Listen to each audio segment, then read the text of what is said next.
Dunc and Holder on a Thursday, November 16th. Larry Holder, Jeff Duncan here with you in our NOLA.com Times-Picayune studios. Dave back in the iHeart studios. Clyde will be maybe in the show, maybe not in the show. He's being pulled in several different directions here today in our newsroom. He's popular. He is a popular guy. Well, I know he's busy with anything Pelicans, anything Saints, anything prep football, which, of course, the next round of the playoffs is Friday night. And all I know is I see Jim Darien. He looks exhausted because there's like it goes back to very compact to extremely broad from week 10 to into the playoffs. And, of course, we'll catch up with our buddy Jim tomorrow in college football, high school football playoffs. But, no, today we'll have some college football talk with our own Andrew Lopez, of course, covers LSU. And they will be heading to Knoxville to take on the Fighting Brady Hoax, a.k.a. the Tennessee Volunteers, with Butch Jones, adios amigo. And we will talk with Andrew Lopez about the LSU-Tennessee matchup. And then, Jeff, I'm assuming you're going to want to ask Lopes about some LSU basketball. Look, they've got their recruiting class locked down. I don't know if we've talked to Lopes since they've locked it down. No, I don't think so. I think we talked to him before, right? Right. And they've locked up one of the best signing classes in the country, I believe. And, they're off to a good start, although I think they're in for a long year.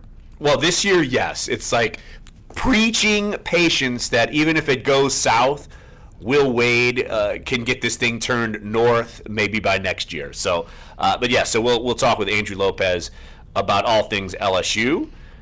Around 11:30, we will have our own Josh Katzenstein talk about Saints and Redskins. Of course, the Saints are going to be hosting, and they're a big favorite going up hosting Washington in the Dome on Sunday, and we will talk with Josh about that. Also, we will have a friend of yours, Jeff, a friend of mine, a longtime national reporter, Clark Judge. He works for the Talk of Fame network. He works basically for the Hall of Fame, the nice. Pro Football Hall of Fame.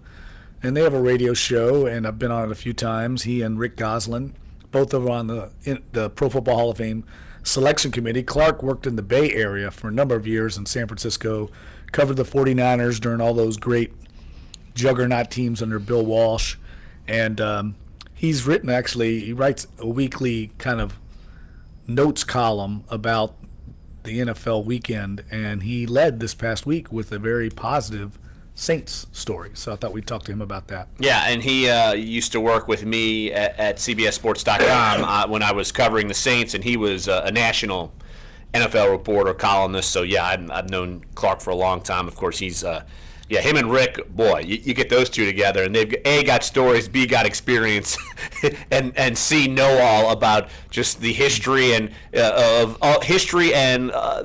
the know-all of the current state of the NFL as well. Yeah, well, we could talk to him also. We're getting ready to come up on the semifinalist announcement for the class of 2018 in the Hall of Fame. I expect for sure there to be a couple easy write-in candidates there. I mean, Ray Lewis is probably going to be a first-ballot Hall of Famer. I would think Randy Moss is going to be getting in this year in his first ballot. We can talk to Clark about Terrell Owens, who's the big controversial candidate, because Clark covered Terrell Owens in San Francisco, and I think he'll have some interesting insight, because I know that's a controversial topic of why Terrell Owens isn't in the Hall of Fame. Clark's got great insight on that. Well, I think the debate, Randy Moss versus Terrell Owens, if one's a shoo-in first balloter, why isn't the other in? I think people want to hear about that. So that'll be a good question to ask him. Yeah, I think so. And then, look, we'll have some open phone lines at some point, so we'll try to get to your phone calls today. Of course, look, every week I preach this. Once we get to Thursday, once we get to Friday, we get jammed up because we're doing a lot of preview stuff, lots to talk about. But I'll give the number. 504-260-1280 is the number to get involved. And Jeff, let's turn to, now I'm bummed again. Oh, you're back off the bandwagon. I'm bummed again. When are you going to realize they're now, 0 for 6 against winning teams? This day he refers to as the New Orleans Pelicans. I didn't watch much of the game, honestly, because I was busy having a a very competitive tennis match last night at City Park. But afterwards, we all gathered in the big City Park tennis room, and I saw about enough.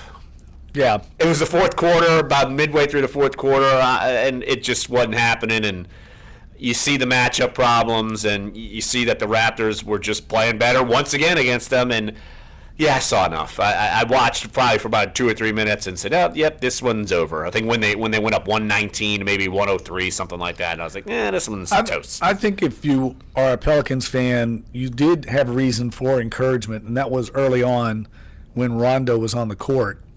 He clearly makes a difference. He had 8 assists, I think, in like 14, 15 minutes of action, and the offense flowed. It's going through him, not through DeMarcus Cousins. And it just was more efficient, and they had built a lead early. But once he went out of the game, the wheels fell off, and it was bad. The second half was bad. The defense, and this is, you can't just use that as an excuse because the defense was atrocious. No one closing out on three-pointers. I don't know what was Toronto from three-point. 16 of 34. They shot 47% from three, and they shot 59.2% overall. Yeah, that was the difference in the game. I mean, they just were not closing out, and that's just hustle and energy, and they weren't getting it last night. And I think that's the biggest conundrum right now for Alvin Gentry and his staff is, they can work in Rondo, but this team isn't that explosive offensively. They're not the Golden State Warriors. They're going to have to play some defense, and last night it was missing. When you lose 125-116, easy to point that there was a lack of defense in that game. And it's just, I don't want to get off the bandwagon. I'm not off the bandwagon. I just feel like that's a game you would have hoped that they would have come out, played Toronto before, pretty recently, so they're not unfamiliar, and then you come out and you play worse than you did the last time. I mean, this score was worse than the one. I think it was 122-118 when they took on Toronto. Again, another high-scoring game, but I guess Toronto gives the Pelicans defenders fits, and maybe it's energy, maybe it's whatever, but who knows? Whatever it is, hey, it's not like they have to play Toronto again this season. You only play them, twice? You play them home and home, and that's it. But hey, you would have wanted better from the Pelicans, and obviously it didn't happen there. Yeah, I think you would agree. I mean, if they lose a game on a last-second shot or it goes down to the last minute and Toronto executes a little bit better and you win a close game, you can understand that. But they weren't even in this game in the fourth quarter, really. They were down double digits, and they tried to claw back to get to single digits, but they really weren't competitive. And that's on their home court. There's no excuse for that. Anthony Davis had 19 points. 5 rebounds. Cousins had 25 points, 9 rebounds. He had 6 turnovers. So Jeff, your turnover conundrum with him continues. Drew Holiday 18 points. He was 8 of 15 from the floor. But yeah, Drew Holiday had 5 assists. Rondo had 8 assists, and he only played 14 minutes. And look, it's something that, and you look at kind of the comparison. Look at how many points the Raptors got off the bench. They got 40 points off the bench last night. That's something you're not going to get from the Pelicans night in and night out. Not even close. I think what Rondo will help, where he'll help the most, first of all, he seemed to help Drew Holiday's game a lot. They already had a little bit of synchronicity out there on the court. I like the way they played together. I think he's going to help some of these role players set them up better, because right now they're asking DeMarcus Cousins to do it, and it's obviously not working. He's leading the league in turnovers. He's trying. That's not what he's good at. And the other players don't know how to play off Cousins. He's a 6'11" big man. It's just not working. And I know they talk about him being an elite passer, but he makes a lot of bad passes. And it starts the fast break the other way a lot of times. And then he gets caught up, as he did last night, with Jonas Valanciunas is their big guy. That's how you pronounce his Yes. name? I was going to let you do it. I thought he was a Jonas brother because his first name is Jonas. Well, he's That's a all good player. He's a big guy. He's 7 foot, and he gives Cousins fits defensively, and then Cousins gets upset, and they start getting into it. I saw that at the end of the game. The part I watched, it was an offensive foul down low, and he tried to use the arm, and look, he legitimately, it wasn't a flop. I mean, he tried to drill him, and it was a foul, and it was obvious. And then he's all flummoxed, and he gets into it with the officials, and there's just so much wasted energy with DeMarcus Cousins and the officials, and it goes on almost nightly. When he instigates the contact, he has to understand when he's initiating contact like that, it's going to be a physical matchup, and he's going to get fouled also. And sometimes they're not going to get the whistle, but he's initiating it. So I'm not sure why it's taken this long for him to understand that, but it's a nightly occurrence, and there's no wonder that the officials have it in for him because he's constantly complaining and whining about it. I don't see Anthony Davis doing it that much. I mean, he every once in a while will complain, but not this constant drama. And it gets old, frankly, and I think at some point the Pelicans are going to have to address it. I know they've tried to, but he seems to be, a man of his own mind. Well, Jeff, I've told my first lie of the show. The Pelicans did have 40 points off the bench last night. Just okay. Heads up. But, yeah, it was distributed. Just heads up. It wasn't a lie, but how many times have we seen nowhere near 40 points off the bench? But still, it wasn't enough. I mean, look, it's – Darius Miller played good again, I thought. Yeah, well, what did he have? 13 points off the bench. But, look, he had plus-minus. It was minus 11. Jameer Nelson, his plus-minus was minus 17. Etuan Moore's plus-minus was minus 17. Basically, they weren't playing much defense out there when those bench guys were out there. It's a great point. Yeah, and you look at some of the other plus-minuses from the guys off the bench from Toronto. It was plus 14, plus 13, plus 10. And you look at the Raptors, they had 3 guys with 20-plus points. I mean, DeMar DeRozan with 25, Kyle Lowry 22, and the Jonas brother with 21. And so, hey, it's and then they added C.J. Miles had 17 off the bench, 5 threes, 5 of 9 from 3, 6 of 11 from overall. So he's definitely kind of that 6 man they wanted to get some energy out of. Yeah, they needed to get, after he hits 2 or 3 of them, get a hand in his face. I mean, he was getting a lot of open looks. And look, they let a lead slip away. I know it's the NBA, it's a long game, but they had control early. When Rondo left, everything changed. But I really liked the way he moved, the way he ran the court, the way he found the open man. He had some really nice passes on the break. And he played with Holiday. Really liked their, kind of compatibility in the backcourt. So that's encouraging. Now we'll see if it goes forward. I mean, they're on a minutes restriction with him right now. He's only playing 15 minutes early on. The longer he stretches out, the better the Pelicans are going to be. Well, be a big game coming up on Friday at Denver on ESPN. So national game, and look, Denver's playing a little better than maybe some people anticipated. And look, Toronto's a good team. I mean, let's be honest. But you want the Pelicans to match up and have a shot against a good team. And look, maybe if they would have caught them 3 weeks from now and Rondo's playing regular minutes, maybe it's different. I don't know, but you play him when you play him, and that's going to be a loss. But look, we keep talking about the stretch of games. And Jeff, just once again, just to go through it, I can go through December 6th. I'll just rattle off the games. At Denver, home against OKC, home against San Antonio, at Phoenix, at Golden State, home against Minnesota, at Utah, at Portland, home against Golden State, home against Denver. That is, I don't want to say make or break, but it could break you if you don't play well enough in most of those games. Because if you can kind of stay middle, 500 in some of those games, maybe pick up a win somewhere, which you would expect because you have higher expectations for this team. But that is not an easy stretch. But like you always say, Jeff, that's the Western Conference. That's what you're dealing with. And at some point, Larry, they got to beat a team with a winning record. I mean, if we're going to take them seriously, they're going to have to beat some of these teams. They're 0-6. So now they got Rondo back. They're working him into the lineup. Let's stop making excuses. Let's start seeing some production and some execution and figuring this thing out, because Pelicans fans and New Orleanians in general have been patient long enough. I mean, they've heard these excuses for years now. And this team seems to be stuck on a treadmill. And we know that if this thing doesn't work out by, say, the trade deadline, it's going to get exploded. And that would mean Cousins going anywhere. I'm not saying that they're not going to work it out, but that they're under a time constraint here. And so, look, you're 15 games into the season. Obviously, they play 82. They still got a bunch of games. But still, at least they're over 500, Jeff.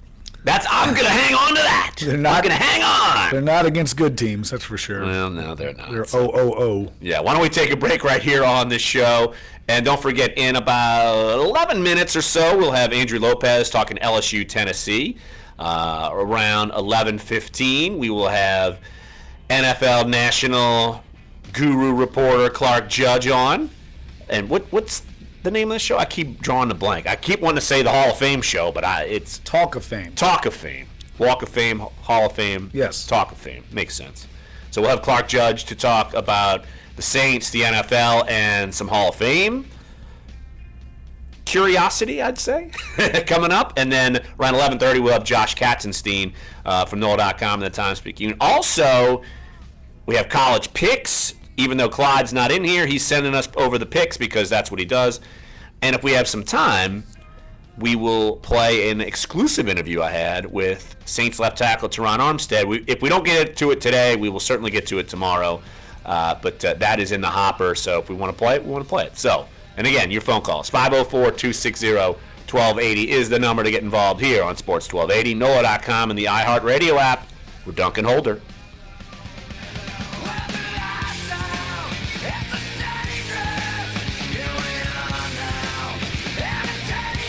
Your shot at $1,000 now. Text the keyword LOCK to 200-200. You'll get a text confirming entry plus iHeartRadio info. Standard data and message rates apply. That's LOCK to 200-200. The camera went crazy again. It was like stuck on your logo of your hat. There's something happening here. I can't put my finger on it. Well, all these little things adding up. I've seen 7-9 teams for the last 3 years. This is not a 7-9 team. Dude, what about 1280? Bradford Banta? Have a seat, bud.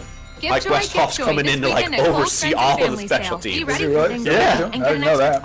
20% off with an extra 20% off. Cook the ultimate feast with the Wow. Food Network Dutch Yeah. Oven or He ain't roasted messing for around, is he? $31.99. Throw pillows for a festive good for home him, for man. $14.99. Oh, did you put the, you and wanna plush put the Sonoma link Goods in for the Life store towels for thing? all your yeah. guests are just $7.19. This weekend at Kohl's Friends and Family Tweet Sale. it back Give out Joy, to get joy show at all of our Kohl's. guests, Select because styles, 20% now off or valid I got November it. 17th. I know 'em all. From Yeah, we know who's on, Some yeah. exclusions apply. See store or Kohl's.com for details. The Home Depot is serving up holiday treats in the kitchen. Up to 40% off appliance special buys and 12 months financing on appliance purchases of $299 or more. Like the Samsung stainless steel gas range, Black Friday priced at just $598. With 5 burners, removable griddle, convection cooking, and almost unlimited possibilities. Our lowest prices of the year, now at the Home Depot. More saving, more doing. U.S. only. See store for details. Credit offer valid through November 22nd. Subject to credit approval. Terms and conditions apply. It's beginning to turn sunny in Philadelphia after all. The Sixers moved 2 games over the 500 mark with a 115-109 win over the Lakers. Center Joel Embiid with a career-high 46 to go along with 15 rebounds and 7 blocks. Like I said, I just went out there and played basketball and, play the right way. 18 for rookie Ben Simmons. Cavs over the Hornets 115-107. LeBron James with 31. Anytime you're on the road for more than 2 or 3 days, I mean, this has been a week for us, so we got an opportunity to come together. On a roll. The Knicks beat the Jazz 106-101. Tim Hardaway Jr. hits a 3 with 33 seconds left. The Timberwolves hold off the Spurs 98-86. Bucks 99, Pistons 95. Man, the T-Wolves are Raptors for real. 125, Pelicans 116. The Hawks with their biggest point margin win in franchise history, 46. They roll over the Kings Did you see some of 126-80. these The reports Wizards, how, like, Thunder, and Trailblazers trying to also win. Washington's Jerry Matt to Scherzer sell? was the NL Jerry Cy Jones. Young Award Yeah, for the it's second straight crazy. He's year. not gonna sell, Cleveland's Corey Kluber named Although the they American did League send winner. him like some That's kind of sports. letter, Joel like- Stern, Yeah. NBC News Radio. Contact detrimental. Yeah. That's getting interesting. I haven't read it. I don't know, but it's 2017 certainly... iHeartRadio Music Festival from Las Vegas. Well, he's the one that was 2 behind weeks, the one Papa day, John's over thing. 20 of the biggest artists on the planet. Oh, was he? Celebrated Yeah. with iHeartRadio fans from around the world. Apparently, Papa John's wants to be an Are NFL sold owner. out. 2017 So he's iHeartRadio cozying up to Music Jerry Festival. Jones. Big Thomas Rhett, the So Jerry weekend. Jones is using that, you know. Watch our must-see iHeartRadio Music Festival, Wednesday the 22nd and Friday the 24th on NOLA 38, the CW.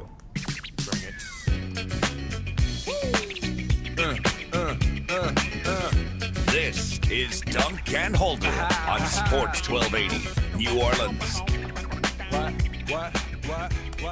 We can't have Torture Thursday, too, Dave. We can't do that.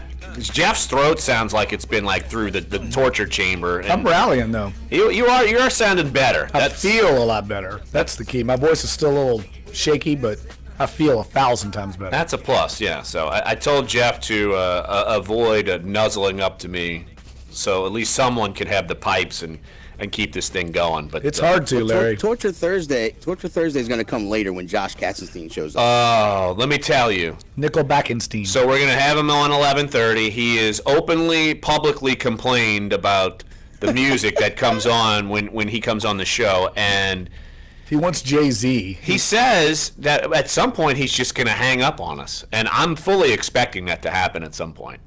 I think it's a bluff. I think it's a bluff. I don't know, but I'm calling him on it. I'm preparing for his bluff, and we'll just continue on the Saints conversation as if he was never there. What about that? Yeah, we have the Armstead interview. We've got that. I know. Of course, I'm replace him. I tell Dave, Taron Armstead likes Nickelback. I tell Dave, I'm like, dude, we've got this. We've got this interview. Let's play it. And now all of a sudden we got 12 guests, and so Dave, I'm typically disappointing Dave. So. You're a good Boy Scout. You're always prepared, though. I'm trying to be prepared, yeah. So, but yeah, we'll try to squeeze that in. If not, look, we're doing plenty of Saints stuff tomorrow, and if we get to it, we get to it. We don't. Empty promises from me. But look, LSU's taking on Tennessee. We're going to talk with Andrew Lopez here in about 6 minutes, I'd say. And so you look at that game, and we've had Ron Higgins on earlier in the week, and he's kind of comparing it to Ed Ogeron, how he was able to kind of jumpstart the LSU program when he took over. Can that happen with Brady Hoke in Tennessee? I'm going to doubt it because I just think they're not that good. And yet it's an interesting storyline just because we talked about it earlier in the week, Jeff. How many different teams are going to have coaching vacancies? Tennessee's obviously a huge one. Brady Hoke is not going to be in contention for the job. But you look at Arkansas firing their athletic director, which basically means Brett Bielema is going to be on his way out, which we already knew, but the writing's been on the wall for, I'd say, months, and especially when you can't beat Coastal Carolina. That's pretty pathetic. Wouldn't you agree, though, that Tennessee seems a little more dangerous now than they would have been if they wouldn't have fired Butch Jones? There's that caveat, that kind of wild card that's thrown into this now. That's true.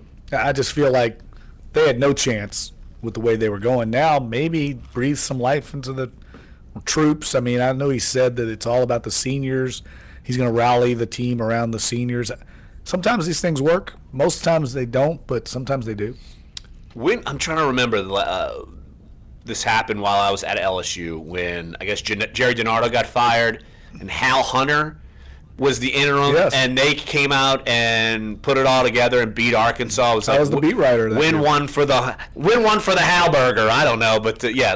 So you never know. I remember covering the New Orleans Saints too after they'd let go Mike Dickham might have still been the coach actually, but they rallied late in the year and beat the Cowboys, and Jake Delhomme quarterbacked the Saints, and it was like on Christmas Eve, and I was covering LSU at that time, but I covered that Saints game. And so sometimes you just never know. I don't know. I think they're a little more dangerous than they would have been. Plus, it's on the road. I don't know. If I was the players, I'd just go chill out on some of those boats on the river and tailgate. It's a really cool video. I like that. I've been there once, and that's it. And I like that setup. Unprecedented pregame spread in the press box. Unbelievable. That's something that Tennessee will always be known for, is their fare, and for the media, not just the media. I think VIPs get it. It's the suite holders. Unbelievable food. The only time I went, it was when I was still a student at LSU, and we got tickets through my buddy who was the long snapper, and this is under Saban, and we sat next to Rohan Davies' parents. And that was the game when Kelly Washington went insano and probably caught 500 yards. He was like the Flipper Anderson of college football that day. Just had the game of his life. We were talking, not to switch gears on you, but I guess it does kind of apply to Tennessee. What big name is out there? There is one big name, sort of big name, and that's Chip Kelly. I mean, he's kind of a wild card candidate. He's not coaching anywhere. Somebody's going to hire Chip Kelly. I see his name being connected more to Florida than anywhere else. Right.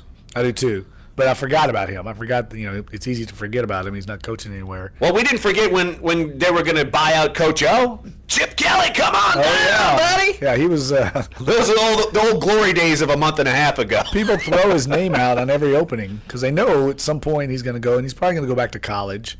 And look, he's going to probably generate some enthusiasm because he is a creative offensive mind. He is not going to go back to the pros. No. That is done. No, I can't see that. And I don't think, some guys I think are conducive to college coaching. Some are more, pro-minded. And I think like Nick Saban.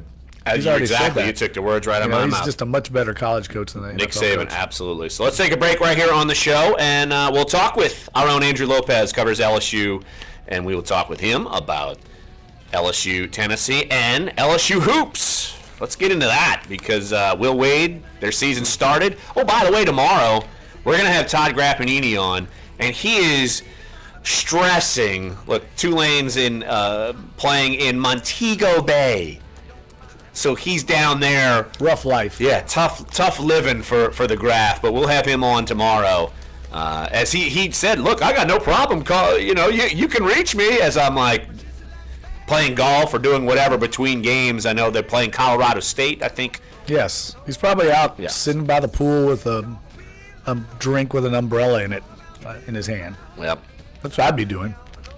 Maybe you shouldn't gloat in front of Mike Dunleavy. Look what I'm doing. You go to practice. I'm doing this. I told you, Mike Dunleavy was at our quarterback club the other day. Had a lot of interesting things to say. We'll go into that a little bit later, too. There you go. So, all right, come on back. Andrew Lopez next here. Sports 1280, NOLA.com, and the iHeartRadio app. We're Dunc and Holder.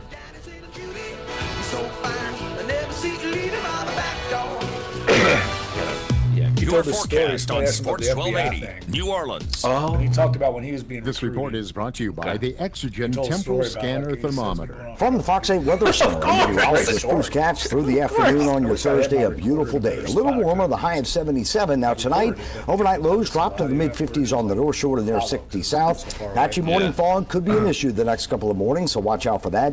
And tomorrow for Friday, a high of 79. We are expecting temperatures to warm up to near 80 on Saturday. 30% chance of rain late Saturday, and then Saturday night and Sunday, a front moves in, turning windy and much cooler. From the Fox 8 Weather Center, I'm meteorologist Bruce Katz with your Weather Authority forecast. When buying a thermometer, trust over 70 published studies supporting the accuracy of the Exogen Temple Scanner. Your family deserves the best. The Exogen Temple Scanner Thermometer. Todd was asking me if I wanted to do an extra half hour. I was like, it's Friday. Let me think about it. No. Can the game start at 11? We have like one big long bumper Shelton music. embracing his new title as People Just a Country Friday. We'll just air 101.1. Country Fried Friday. We should just have Jim Derry in here rambling Gal for the half hour. Gadot says One question about Carl Landry Walker. To the film if Brett Ratner were involved following sexual misconduct Rummel allegations Evangel. against the filmmaker. There's so many Is that people coming up? involved in making this They play movie. tonight. It's not just Oh, tomorrow night. me Rummel and the Evangel. old Rummel's not. echo. Evangel's like number one, right? Yes, they're above. They're ranked, same seated above On Curtis. NBC's Today Show, Gadot Well, I guess confirmed a Curtis report lost by the the New game, York huh? Post I'm that she guessing gave the Evangel studio didn't, behind even though Wonder Curtis Woman lost an the game to, like, ultimatum. a Spokesperson national for Warner Brothers says the company cut ranked ties team. with Ratner and his production company, which had a deal to work on up to 75 films. Yeah, so for they the play studio. Friday Anne Hathaway and against Rebel Colorado Wilson joining State forces for and a comedy Sunday next summer. against It's a remake Fordham. of the 1988 comedy Dirty Rotten And they got Scoundrels. The there project due out in August. yesterday. Kim So Todd Kardashian is West like, and Kanye West party getting ready to time, welcome USA. their third child, a girl. And- Kardashian and West talking they with the Ellen sent him there, DeGeneres show, explaining and how her daughter I North forget who's reacted to her doing. I recent think baby Sean shower. Kelly said, might Mom, be you know, doing since baby the sister's Tulane not Houston here, game. I like, think I on need radio. all of her toys Really? in my room, Yeah. and That's I'll play with them. Well, he and used to make do sure that. they're That's all what he okay did for baby before sister. And I'm like, being the Hornet. okay. What? She's a That. Hornets toy guy. tester, Yeah, he and was you Tulane. know, He was this is a Tulane's girl. guy. Todd took over. Kardashian for having her Sean third Kelly. child through a Shit, I didn't surrogate know because that. of medical Sean issues she came with the experienced while Pelicans or pregnant with her son, Hornets, Saint. like, That's moved here with, entertainment. like, Jennifer Bolsoni, NBC When, News what's that Radio. guy's name? Jerry Valencourt. Give joy, get joy this weekend at Kohl's Friends and Family Sale. Be ready for Thanksgiving and get an extra 20% off. With an extra 20% off, cook the ultimate feast with the Food Network Dutch oven or roaster for $31.99. Throw pillows for a festive home or probably just gonna jam $14.39. college And picks plush in the Sonoma last Goods segment for and we'll life just, towels like, for all your fly. guests are just It'll be you and me $7.19. just talking. This weekend at Kohl's He's not Friends and coming in? Family Sale. No, he's Give just joy, gonna get hand off joy the at picks Kohl's. with his Select picks. styles, He's 20% gonna offer make valid them. November Okay. 17th He's and gonna hand 19th them with off. promo code. All right, we got loops. All right. Real quick, what are we airing tomorrow from noon to 12:30? More live in isolation. Drop off a hot meal and I don't know. Let me find out. I'm just curious. by donating your lunch break at americaletsdolunch.org. Because Tulane plays it. Their pregame starts 12:30, and they play at 1 tomorrow. Oh yeah, no, we're gonna run a 30-second, a little 30-minute best of the what the kids are talking about with Josh. Oh, okay. Your teams, your sports 1280 New Orleans. Welcome back, Dunc and Holder. I was gonna say, is that you, Jeff, rapping? But that's simply Young MC. It's not Tone Loc, who you were dealing with yesterday with your froggy voice that is recovering. Easy to get confused because I used to rap. So this is true. I forget you used to be rap superstar Jay Dizzle over in the Elville. Jazzy Jeff. You did not. You're not Jazzy Jeff. There is one Jazzy Jeff. He was with the Fresh Prince. That's true. Just heads up. Yeah, you can't. Some of the internet trolls like to call me Jazzy Jeff. Well, there are two Dr. Dre's. Kind of like it, right? Aren't there two Dr. Dre's? There was like one with. I don't know. Andrew Lopez of NOLA.com and the Times-Picayune. Were there two Dr. Dre's, right? I'm not going crazy, right? I mean, there's a guy right now named Dre, and then there's obviously Dr. Dre, but I am unaware of a second Dr. Dre. What about the Dr. Dre back who maybe he used to host like Yo MTV jams, or Yo MTV raps or something? I'm telling you, I'm looking it up. There's another Dr. Dre. Andrew, right. Come on, you better. I was anticipating you'd have this. I'm going with Jay Dunc for Jeff for Jeff's rap name. Jay Dunks. I like that. I like that, Lopes. No, we'll take that. So Andrew, heading up to Knoxville, taking on the LSU's taking on the Fighting Brady Hoax, aka the Tennessee Volunteers, and a lot of the talk has been. Look, Ed Ogeron was in an interim coach, and he kind of energized this thing. How much energizing do you think Brady Hoke could bring to Tennessee, and how much of a competitive game do you anticipate, or do you not anticipate up in Neyland Stadium? Yeah, it's one of those weird type deals because usually an interim coach can bring that sort of fire, but this, to me, has more of a feel of the Florida interim hiring more so than it did of the LSU interim hiring. When LSU hired Ed Ogeron, there was a little bit of a fire in the team. He was able to kind of generate some wins. Obviously, it parlays into him getting the job, but I don't know if this Tennessee team has it in them right now. I think this team might just be looking at, hey, all right, this is it. Like we're pretty much done. We're gonna pack it in for these last two games. So, but as Ogeron likes to say, Brady Hoke is a defensive line coach by trade. He knows what a defensive line coach can do to a team, but what he can bring remains to be seen. Just an interruption here. Dr. Dre and Ed Lover. Correct about that. You are correct. 1989 to 1995, they were the co-hosts of Yo MTV Raps. So there are two Dr. Dre's, so maybe there can be two Jazzy Jeffs. Wow. I love how you looked it up. I just had to make sure. When that show went off the air. You were 9 when that show went off the air. I was 15. So, Jeff, how old were you, 70? Off the air. Yeah, 63, I think. Man, you're aging well. Well, no, where's the bell to ring every time we have a Jeff is old thing? Yeah, we need to ring that bell. Andrew, really quick. I need to get on the Jeff diet. Yeah, the Arden Key update. Is he going to play this week? Do we know? Any chance? 3 questionables and 3 missed practices usually means missing a game. They are very comfortable going with Caleb Von Chasson as their outside rusher, but I'd put Key probably doubtful right now, even though we're going to, of course, ask Ogeron tonight when we meet with him, and he's, of course, 95% chance he's just going to say that Arden is questionable, which is kind of his MO.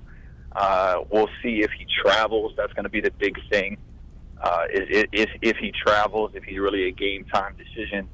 But we can kind of work that out. But I'm going to go ahead and I wouldn't expect to see number 49 out there this weekend. Andrew Lopez covers LSU for NOLA.com and the Times-Picayune. Follow him on Twitter @_Andrew_Lopez.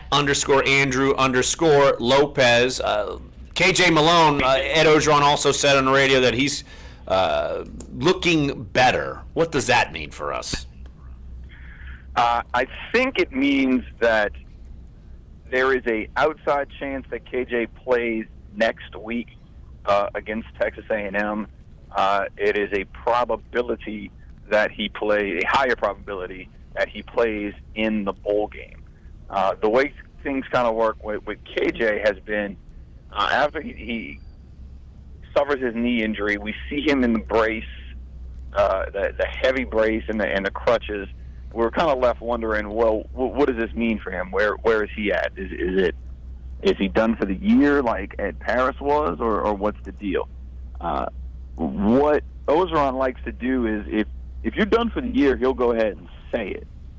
When Ed Paris got hurt, he said, Ed's done for the year. We're looking forward to having him next year if he wants to come back, blah, blah, blah, blah, blah. He's never said that. KJ has always been questionable. And if KJ is still questionable, that lends me to believe that there is still a chance he will play this year. Going back to the original injury, I thought it was possibly a meniscus, a 4 to 6 week injury. We're putting him right at the end of the 6 weeks right now. So entirely possible we see him next week for the finale against A&M. And I think most definitely you will see him get one more chance to suit up for LSU going into the bowl game. Andrew, I know we've talked to you before about LSU basketball under Will Wade. They had their national signing day, I guess the signing period recently. We know that they've got this nice class coming in, but the guy I wanted to ask you about first is on the team right now, point guard Tremont Waters. He was named SEC Freshman of the Week, 27 points in his debut. I know he was a highly regarded recruit that Wade was able to kind of land late. What do we know about him? Trey is one of those guys that he looks like he's going to at least – we're going to have some fun watching games this year. I remember sitting there through all the last year, and Scott Mays is able to do a couple of he's able to do quite a few good moves. There was a couple times when Trey made a couple of dribbles and moves against Alcorn State last week that I just kind of looked. There's quite a few of us on Media Row that kind of just stopped. We didn't type further. We just kind of looked around like, did he just do that? And he can do if he can do that every night. It's going to be special. Will Wade has said several times, hey, he's still a freshman. Take everything he does with a grain of salt. One of the keys that he liked to bring up was the fact he's like, there's going to have nights where he's going to have a lot of turnovers. There's going to be a lot of nights where he has a lot of assists. Going back to Alcorn, 27 points on 8 of 13 shooting, 6 assists, 5 rebounds, 5 steals. And the thing about it was he bounced back from an exhibition game where he played Tulane, I think, where he was 0 for 3 with 2 or 3 turnovers. So the game is kind of coming to him now, and it's going to be exciting for us to get our second chance to look at him tonight when they play Samford. Yeah, they take on Samford tonight. Look, LSU won 99-59 against Alcorn, and they'll take on Samford tonight. Now, Andrew, big expectations, maybe not this year, but next year. Just kind of sift over that recruiting class, because I do not remember a time when they were number one in the SEC composite team rankings. Jeff, that's above a certain team you hold dear to your heart, and number 4 nationally. Big time stuff coming from Will Wade. Yeah, and I think it's going to get bigger. I think he's going to land a couple of more 4-star guys to fill this class out when all is said and done. We can start with the local guy. We'll start with the 2-time Mr. Basketball in Louisiana, and Javante Smart from Scotlandville, former 5-star guard. He's kind of dipped on a lot of national projections right now, as people kind of tend to not know what he is. If he's a point guard, if he's a shooting guard. Wade kind of sees him as that combo guy who can play in his 2-point guard offense. Big for him to get him and for him to stay here. Then you move on, Darius Days, who had that school that Jeff likes in the mix for a little while. he ends up also picking LSU. He's a 6'7" forward out of Florida. He's at IMG Academy right now, kind of honing his skills. Originally from a little small town called Riley, right outside of Gainesville, apparently. But he was another big hit, and obviously the biggest fish in this is Naz Reid, who 5-star forward out of New Jersey, Roselle Catholic. He can do a lot. He's a 6'10" guy. He's 230, 240, can shoot the ball, can handle it a little bit. I remember at Will Wade's luncheon right before signing day, he kind of made a joke about Nikki Fargas kind of giving him the assist on that. Naz Reid's girlfriend is actually on LSU's women's team. She's a freshman, also from New Jersey. So Will Wade's going to take help wherever he gets it, and I think he's going to add at least 2 more 4-stars to this class. That's going to make this a top 10 class when it's all said and done. Do you think Naz Reid is he a one and done candidate? Is he that good? He's a candidate for sure. It's all going to depend on how he develops. He's definitely a candidate. He'd be like 6'10", 240, can shoot. He fits that mold of. All right, I think we just lost Andrew Lopez. Oh, he's back. I'm back. There you go. It's probably because Jennifer just showed up here. We're supposed to have our LSU beat meeting for lunch. Tell her she can wait. She can wait. You're live on the show. Let's do it.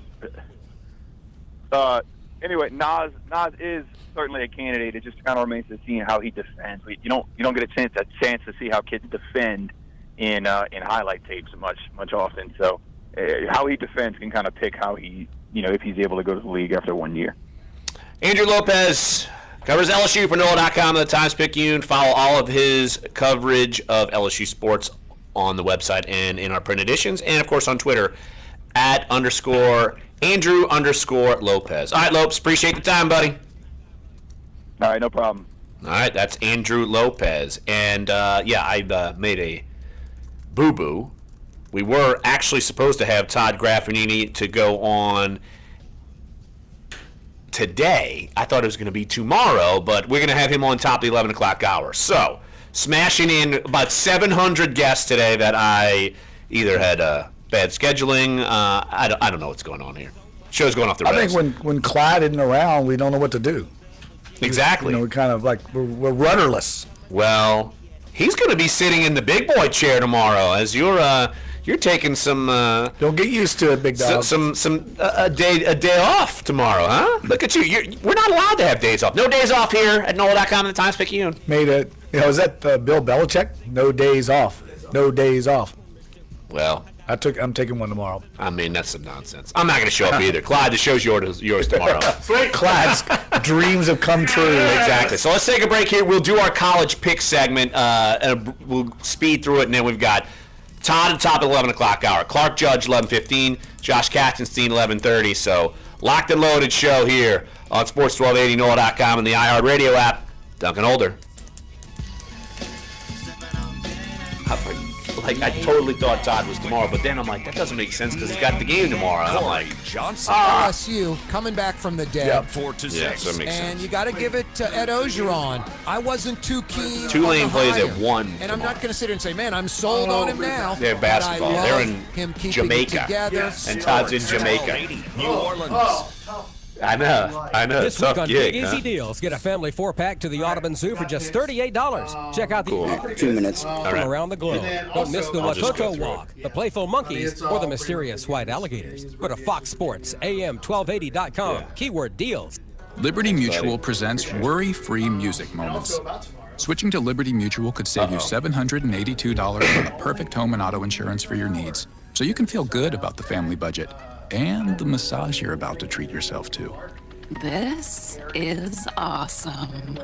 Get a quote at libertymutual.com. You can leave worry behind when Liberty stands with you. Liberty Mutual Insurance. Based on a recent countrywide survey of new customers, coverage is underwritten by Liberty I've hosted Mutual 3-hour Insurance shows. Everyone does it. In the living room, the garage, at the kitchen table. Everyone you know. Which your kid's hour? teacher, the neighbor, the coffee guy. Hey, you'd be you're doing in for it the right 11 now. o'clock hour. Okay. I'm talking about listening to radio. Radio is huge. Okay. And radio ads like this connect with 93% it'll of be Americans Sound a City. week. That's bigger than TV, Facebook, and Google. So if you're a marketer with radio, Now we have an interview with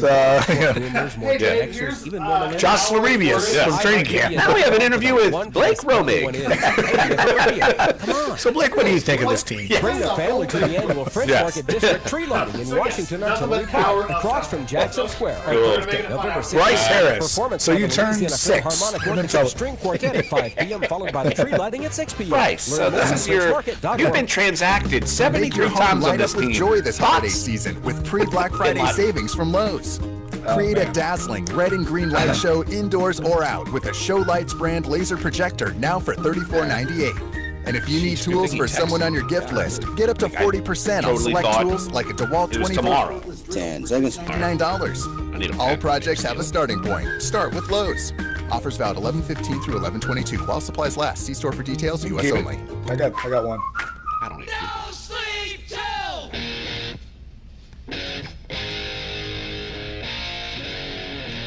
This is Dunc and Holder on Sports 1280 New Orleans. Welcome back, Dunc and Holder. College Pick'em segment. Clyde ducked in and ducked out. He's a man of many hats here at NOLA.com. But he did come up with the college picks, and he actually made his picks, so we don't have to kind of make them up and just check out what happened after the weekend. He claims he goes 10-0. Yeah, I wouldn't trust him at all. Cocky Clyde, sneaky Clyde. Yeah, we don't even know what the records were for last week, though. I think I did pretty good. I don't want to know. I think they're on this other sheet, but I'm not reading them. I don't want to know. I feel pretty confident. I know I had Miami right. Didn't you do Miami too? I know that. I think he picked Notre Dame. I think he picked Notre Dame. We were right about that. Didn't we both pick Auburn? I think you and I picked Auburn. I picked Notre Dame. I'm an idiot. Who picked Auburn? I picked Auburn. I picked Auburn upset. So I got that right.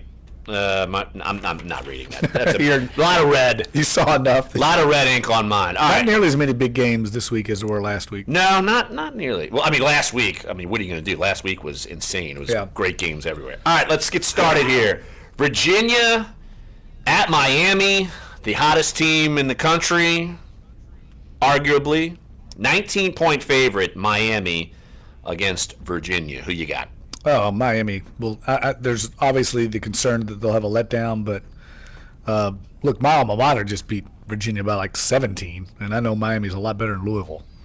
Well, in that case, transitive process. I'm going to go Miami as well, and Clyde, who is doing much better in these picks, he's going with Virginia, so Clyde will probably win that. Michigan at Wisconsin. Wisconsin is a 7.5-point favorite. Important game for Wisconsin. I think this is not just to win, but they need some beauty points. Yeah, Badgers to get the beauty points. I'm laying points. Never. Michigan has burned me so many times. The old fighting khakis and Harbaugh. They're not that good this year. I'm going Wisconsin too. I'm tired of relying on khakis guy, Mr. Dockers. He can't do anything for me. Navy at Notre Dame. Notre Dame minus 18 with touchdown Jesus in the background. I'm going to go first. I'm going to take Navy. I'll take Navy as well to keep it close. They're going to run the ball, shorten the game. Notre Dame obviously needs some beauty points now after getting strafed last week, but I still think Navy will keep it close. Just a heads up, Clyde took Michigan, and Clyde also took Navy, so clean sweep on the midshipmen. Pittsburgh at Virginia Tech, minus 15.5. Clyde has taken Virginia Tech. Look, Pittsburgh, hey, they at least have a new starting quarterback in the NFL. Nate Peterman. Matt Canada disciple. Yes. Yeah, I'll take Justin Fuente and the Hokies. Yeah, I think I'm going to go Virginia Tech here as well. It's a tough place to play, man. It's at Virginia. At Virginia Tech, yeah, at Blacksburg. And I don't know how good Pittsburgh is. Yeah. No, they're not that good. The fact that this game made the picks just kind of just shows you where we're going. Yeah, how'd that make our pick list? Probably not such great games this week. Not sure. Texas at West Virginia. West Virginia, a 3.5-point favorite in Morgantown. Who you got? I like the Longhorns. I'm on the Tom Herman bandwagon. You've always been on the Tom Herman bandwagon. He's doing a decent job. Nah, West Virginia. Not on his bandwagon. Actually, I'm just not on Texas. Like, prove me something. I'm not buying into him. They've been playing people tough, man. Yeah, tough, schmuff, whatever. UCF at Temple. The undefeated UCF is a 14-point road favorite at Temple. Who you got? UCF. Scott Frost. They need style points big time. Well, they got to beat people about 50 just to get even mentioned in the top 10. It's crazy. Yeah, exactly. Because I think they're 14th right now. Right. Yeah. So I will. I'm going to go UCF too. Clyde went UCF as well. My goodness, this game made the picks. FIU at FAU. FAU is a 14.5-point favorite. The old Fighting Lane Kiffins. I believe that's Lane Kiffin versus Butch Davis. Maybe that's why you put it. Two former NFL coaches. Butch Davis. I forgot Butch Davis was even in the NFL at some point. He coached the Browns. Did he get the Browns to the playoffs? Am I wrong? Yes, I think he did. He did. And of course, Lane Kiffin was the Raiders head coach. He was the youngest head coach in the NFL until Sean McVay came along. And now Sean McVay, who got the job at 30, it's amazing. So I'm going to go. That is amazing. I'm going with the Lane Kiffins. The fighting Lane Kiffins. Well, FIU, they beat Tulane, right? Am I confusing my FIUs? That was the death knell for Tulane's resurgence. Timely, a week after I wrote a glowing column about them. You are the jinx. Thanks. FAU, I'll go at no, never mind. FIU, I can't go at Lane Kiffin on anything in life, period. Mississippi State at Arkansas. Mississippi State is a 12-point favorite. I'm going to go State. Give me the Hogs. What? Yeah, I'm taking the points. Why? Just they're at home. I think they're going to. They lost to Coastal Carolina at home. Yeah, I'm taking them. No, they end up winning that game. You keep saying they lost that game. That's a loss to me. They won the game. I just assumed they lost. They were losing the whole game and won at the end. That's how those things work. That's still a loss. In your mind, in my mind, that's a loss. Matter. That's a bad loss. So why don't we? All right, we've got Houston, Tulane, and we've got LSU, Tennessee. 1 minute. You want to do those picks later? Yeah, let's do them later. We'll do it in the last segment of the show. Yeah, because we got 1 minute left in this break, in this hour, and obviously that means hour number 1 is up. Hour number 2 is on the way. We will talk Houston, Tulane, even though Todd Graffinini will be in Jamaica doing some Tulane men's basketball. But we'll talk Houston, Tulane. We haven't really talked with him about the big win in East Carolina. I mean, that was a huge win. And so we'll talk with him, kind of spin it back and go forward with that. And then we'll talk with Todd about the trip in Jamaica. So we'll talk with him. We'll talk with Clark Judge. We'll talk with him at 11:15. We'll talk with Josh Katzenstein at 11:30, and then final segment we will give our Houston Tulane pick and LSU Tennessee pick. So come on back. Hour number 1 is up. Hour number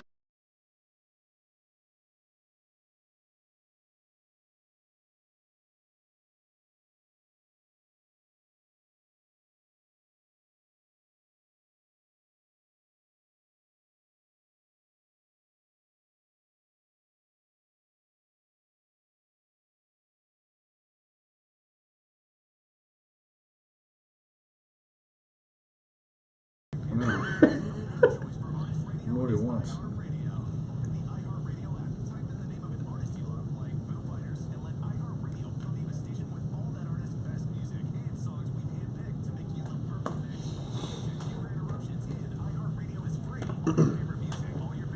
Who wants to come on the show? Who wants to come on? It's finally here. Macy's Black Friday preview. Extra 10 to 20% off with our Macy's Summer Savings Pass. Wow, you're really excited, aren't you? Plus incredible specials every day. Hey, calm down. Look what we can get for $19.99 and under. Love it. Sweaters, jackets, denim, plus big savings on family PJs, sheets, and comforters. Must shop now. Okay, I'm getting worried. You can't miss. Preview. Savings off sale prices. Exclusions apply. WODT WNOE FM HD2 New Orleans. Listen on the free iHeartRadio app. Search Sports 1280.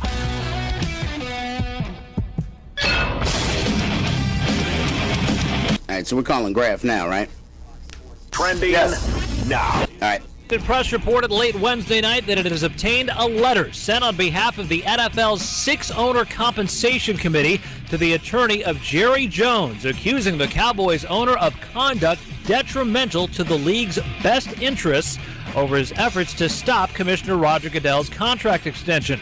The letter added, quote, "We urge Mr. Jones to drop his misguided litigation threats and media campaign to undermine the committee's mandate. And we urge Mr. Jones to support the committee's deliberations, not attempt to sabotage them," unquote.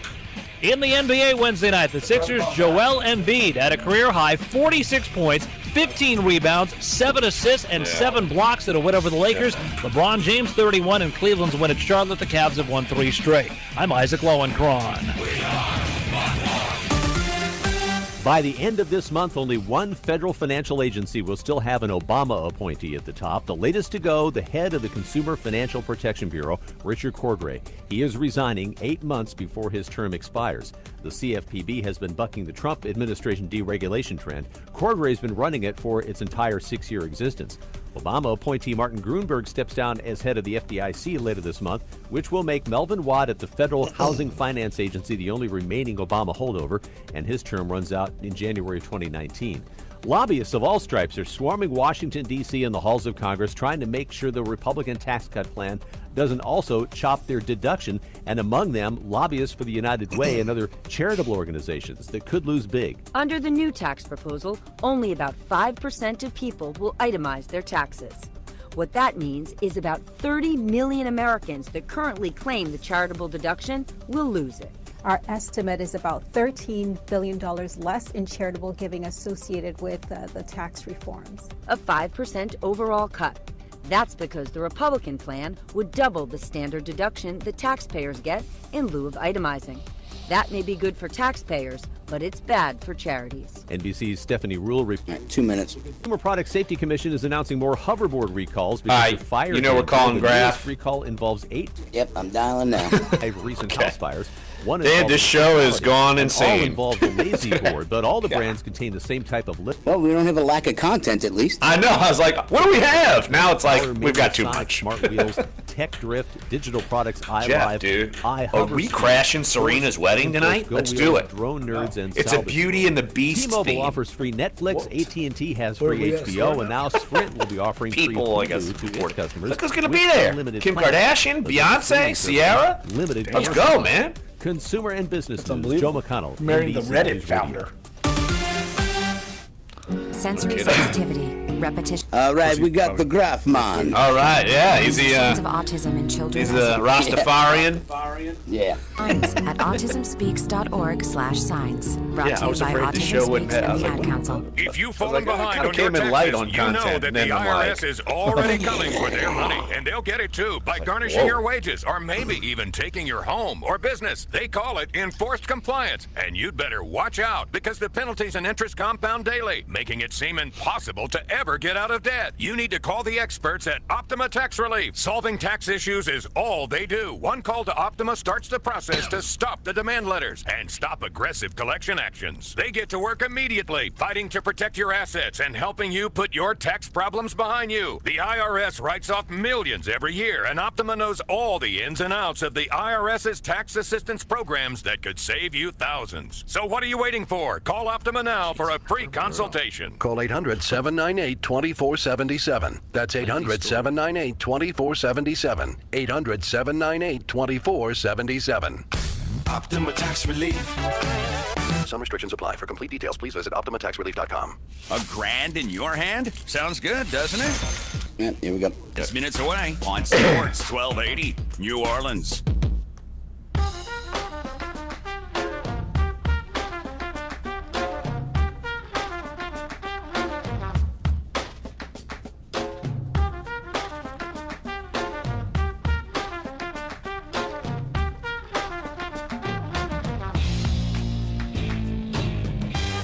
Dunc and Holder, hour number 2 on a Thursday, November 16th. Locked and loaded hour number 2. If you missed hour number 1, sports1280.com, NOLA.com, iTunes, SoundCloud, and YouTube page. You can check it out after the show. And starting off hour number 2 with our man, globe-trotting, boat-drinking, maybe he'll call a basketball game or two, Todd Grappanini, of course, the voice of the Tulane Green Wave. And Todd, tough living for you as Tulane takes on Colorado State tomorrow afternoon on our airwaves here on Sports 1280, of course, the home for Tulane football and men's basketball. They're playing Colorado State in the Jamaica Classic. Tough gig for you, my friend. Man, I'm gonna miss you here at our normal trips to the chart room. It's not gonna quite be the same while you're in Jamaica. I'm sure you're missing me. Good afternoon, Larry and Jeff. Are you the red stripe guy? We got Peter Tosh on. I had a couple of those yesterday. Not ashamed to admit. But when in Rome, there are worse places to be on November 16th. That I can promise you. This is pretty awesome. And I actually just made the decision. We just got back from practice, walked in the lobby on the way up to my room, and I decided that I'm going to stay. I'm not going to come home. So.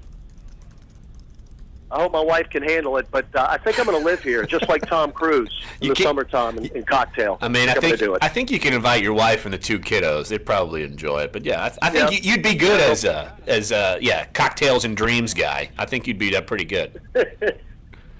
But I just texted you a picture of my room, Larry, so you should be getting that any minute. And it doesn't suck. It doesn't suck. Well, Todd, it's pretty cool that look, Tulane's heading down Jamaica. You're there playing Colorado State, and then you'll take on Fordham Sunday afternoon and at 6:30. But yeah, just the team in general. Look, obviously the expectations are higher than last year with Mike Dunleavy, and Jeff had a chance to actually catch up with Mike Dunleavy a couple days ago.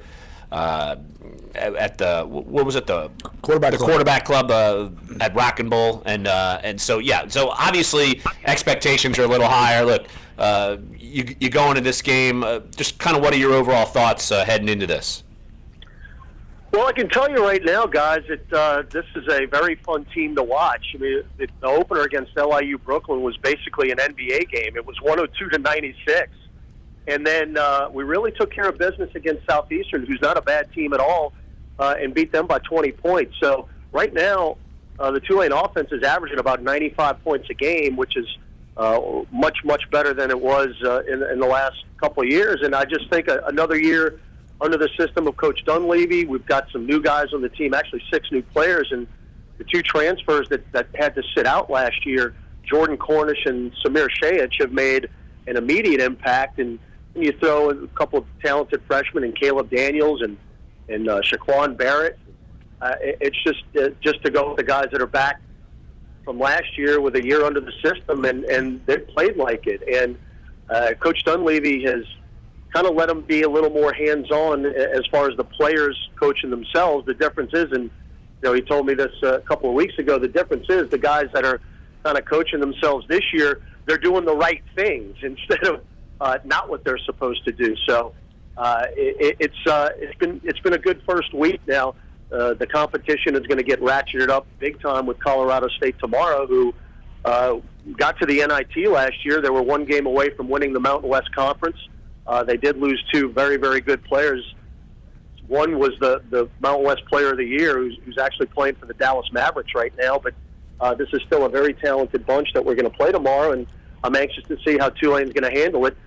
Traveling abroad is nothing new. This was a Tulane team that spent 10 days in Spain in August, so the distractions really aren't there. This is really a business trip, though. Back at the hotel right now, I know the guys are going to probably hit the pool because we had a pretty good workout about an hour ago. Graf, I'm curious. See, I was talking to Coach Dunleavy at the quarterback club the other day, and he said that he coaches. Someone asked him about his offensive philosophy, and he said that he coaches basketball by the percentages. It's almost like blackjack. He plays his hand as he coaches during a game, and what he meant by that is I think the shots they take, he wants them to be high percentage shots. He doesn't want like a lot of long twos. He wants either layups or threes. We hear that a lot. Have you seen that play out now a year and plus into his regime?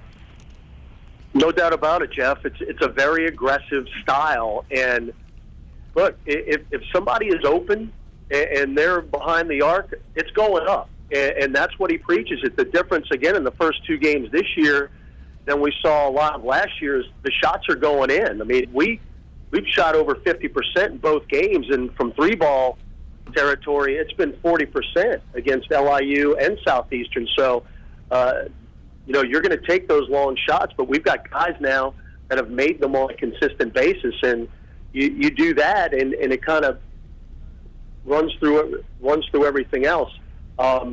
Blake Paul has done a pretty good job down low, especially against Southeastern, where he tied the single-game record for blocked shots with 8. But he's going to have to continue that. Colorado State's got a very good big man in Carvacho, number 32, who had 20 rebounds against Winthrop the other night. So I'm going to be curious to see how the big guys play tomorrow. But no, Jeff, you're right, and that's what Coach Dunleavy's done. It's an inside-outside game, but it is a run-and-gun type. I mean, you get a rebound on the defensive end, they are out and going. So, like I said, you're averaging 95 points a game in the first 2 games. That's not a bad way to start a year. Todd Graffignini, the voice of the Tulane Green Wave, joining us right here on Dunc and Holder. Let's switch gears. You're probably still trying to catch your breath, even though you're almost a week removed from the East Carolina win, 31-24. Obviously, the Green Wave needed a win at East Carolina. It's been a long time since the Wave, have played pretty well there. Now they're taking on Houston on Senior Day look, they win their last 2 games. They're 6-6. That makes you bowl eligible. No question, and it's doable. Now, again, Houston's a tough opponent, but look, Tulsa beat Houston earlier this year, so they're not invincible. Tulane's got a lot of momentum, and yeah, that game against East Carolina was a wild one. I think we made it a lot harder on ourselves than it had to be. 2 third-quarter turnovers kind of derailed things because we were going pretty good at that time and had a 24-14 lead in the third. But I tell you, the Tulane defense really stepped up. East Carolina had 2 very short fields after those turnovers, and they were held to 3 out of a possible 14 points. So I thought that really won the game right there. East Carolina, give them credit. They went down the field and scored with 43 seconds left in regulation to send it to overtime. But Dontrell Hilliard at 189 yards rushing. He looked like the Dontrell Hilliard that we saw in September and most of October before. Kind of hit a little speed bump the last 2 ball games. But Jonathan Banks, it was pretty evident that he was not 100% in the last few ball games because I saw a different Jonathan Banks running the football against East Carolina. He was right about the century mark. He wound up with 96. But, of course, he had the game-winning touchdown in overtime on a 4th and 1, a dive option play, and he kept it. He went left edge and was able to get the touchdown, of course. And then the goal line stand to end the ball game. Fellas, East Carolina ran 7 plays inside the 7-yard line in that overtime period, and they did not get in the end zone. So it really was a team win, and hopefully the Wave can build on that momentum and take it to Saturday. It's Senior Day at Yulman Stadium, so a lot of guys are playing their final game in their home stadiums, and the season is still there. I mean, that win against East Carolina kept the season alive. You win this weekend and go to SMU next weekend and get a win, we're in a bowl. So lots to play for, and I guess that's all you can ask. Despite the troubles the last couple of weeks, Tulane still got a chance. Graf, I want to ask you something a little bigger picture off Tulane's subject, but kind of related, and that's about the American Athletic Conference and the college football playoff rankings. I mean, Central Florida, here they are unbeaten right now, still only 15th. I think we all agree that Scott Frost has done a great job there. Memphis also is in the mix. I mean, they've had an incredible season. And Larry and I have talked on this program. I would love to see one day us get to like some kind of 16-team playoff and include the American Athletic Conference champion, include all the Division I program champions, and then you still have enough room to add some at-larges from the larger Power 5 conferences and make this an inclusive true championship. Quarter after. What do you think? Do you think that will ever happen? Is it a pipe dream? And why wouldn't it happen if it doesn't? Jeff, I agree with you 100%. And look, I'm a little bit biased because I get to see these American Conference teams on a week-to-week basis. And it's funny you said that because I had the exact same conversation a week ago in East Carolina when I was on a pregame show, and we had the same talk. I still think there's a little bit of a bias against the American because they're not in the quote-unquote Power 5. But you can't tell me that UCF or even USF or Memphis can't go in and beat a Power 5 team. And I think the only way to kind of change this thing is those American, out-of-conference games when they're playing Power 5 teams, be it early in the season or especially bowl games. They're going to win those games. I mean, that's really the only way I think that worm is going to turn. But, top to bottom, you could say that the American is neck and neck with Power 5 conferences top to bottom. And I think that's what the misconception is right now. UCF is an outstanding team. We saw USF and Memphis in person, and look, I'd put those two teams up against anybody. So it's, the only way I think, again, it's going to change is those non-conference matchups early in the year.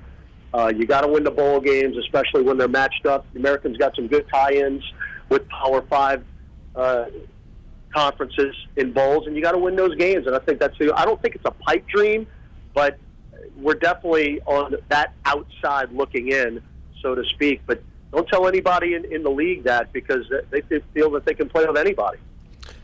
Todd, real quick, lay out the broadcasting situation all weekend long here on Sports 1280. It's Tulane Bonanza here on the station. It is. Now, are you guys going the extra half hour tomorrow? No, we are not. We're going to have. All right. Well, so a half hour after you guys will be the pregame for Tulane and Colorado State hoops. So we'll be on the air at 12:30. Tip-off will be 1 o'clock. Then on Saturday, it'll be Tulane football against Houston, 2 o'clock pregame, 3 o'clock kickoff.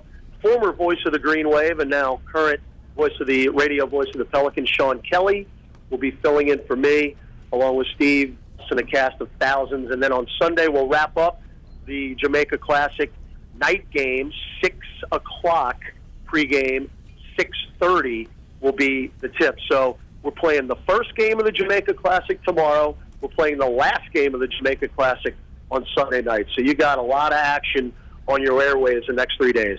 All right, Todd, appreciate it, bud. And yeah, feel free to enjoy yourself. Feel free while we waste away here. I will be on the golf course in an hour and 30 minutes, Larry. So it's a tough job, but somebody's got to do it. Yes, you're right. Tough job. Somebody's got to do it. Whatever. Bye, Todd. Go away. We're done. Good talk. Todd Graffinini. Todd Graffinini, the voice of the Tulane Green Wave. Coming up here next, Clark Judge, the Talk of Fame. We will talk Saints, NFL, Hall of Fame chatter. Coming up next, Sports 1280, NOLA.com, and the iHeartRadio app. We're Dunc and Holder. Rise up this morning, smile with the rising sun. Three little birds. So I get a little stopped up. I'm good. Your shot at $1,000. I turned the corner overnight. I could just feel it. All of a sudden, 200. You'll get a your text head like opens up. entry plus iHeartRadio. What you doing tomorrow? Standard Fishing data with and Honda? message rates apply. I knew it. A Friday. 200, Yep. 200. That's why you. WrestleMania is coming back to the only day we can go. 2018, and the pre-sale is on right now. WrestleMania. Ticketmaster.com. Man, we got WrestleMania ticket commercial. There we go. I've got to go. Yeah, we had the Mark Henry, world's strongest man, in here last night. Oh, you did? Yeah, he was getting interviews with Slab. DJ Slickety Slabs. Over 20 of the biggest artists. Told him I'm going out to celebrated with iHeartRadio Gale fans from around the like world. 2:30 today. So I'm gonna bring her with us. 2017 iHeartRadio Sure, Gale will be on the Festival. boat. Cold Oh, yeah. Big Cracking Thomas up. Red, The Weekend, and more. She'll be like, out of the way, gentlemen, and she'll be Watch like, our must-see iHeartRadio Music Festival, Wednesday the 22nd and Friday the 24th on NOLA 38 The CW. told Joni about how Tom Amos wants to Blake Shelton teach embracing me his horse new title racing. as people's She's sexiest like, man alive. The 41-year-old no, that means you're gonna go country waste star all your Jake money. Johnson has his whole life, so She'll have Blake's a bad second influence career on you. gap. Until it's like, All right, we got him. all right, Woman cool. would Until not it's like, work on a secret. oh, well, I want all this money. Ratner What? were Go involved in ahead. misconduct Yeah. allegations against the Get filmmaker. dinner. There's so many people involved in making this movie. Yeah. It's not just Yeah, Larry, I need some of these shoes. They're called Manolo Blahniks. echoed the same He's saying that they're the best On team in the NBC league. Today, Or best team in confirmed a NFC. report by the New York Post that she gave the Team to studio beat the behind NFC Wonder South. Woman an ultimatum. Spokesperson for Warner Brothers says the company cut ties with Ratner and his production company, which had a deal to work on up to 75 films for the studio. Anne Hathaway and Rebel Wilson joining forces for a comedy next summer. It's a remake of the 1988 comedy Dirty Rotten Scoundrels. The project due out in August. vivant. Kim Kardashian Writer, West and host, Kanye and West bon getting vivant ready to welcome at the their top third of the child, game a network. girl. Kardashian West talking with the Ellen DeGeneres show, explaining how her daughter North reacted to her recent baby shower. She said, Mom, since baby sister's not here, I think I need all of her toys in my room, and I'll play with them and just make sure they're all okay for baby sister. And I'm like, okay. She's a toy tester, and you just told us it's a girl. Oh, Kardashian having her third child through a surrogate because of medical issues she experienced Goody. while pregnant with her son. All right, coming back. Entertainment, Jennifer Bolsoni, NBC News Radio.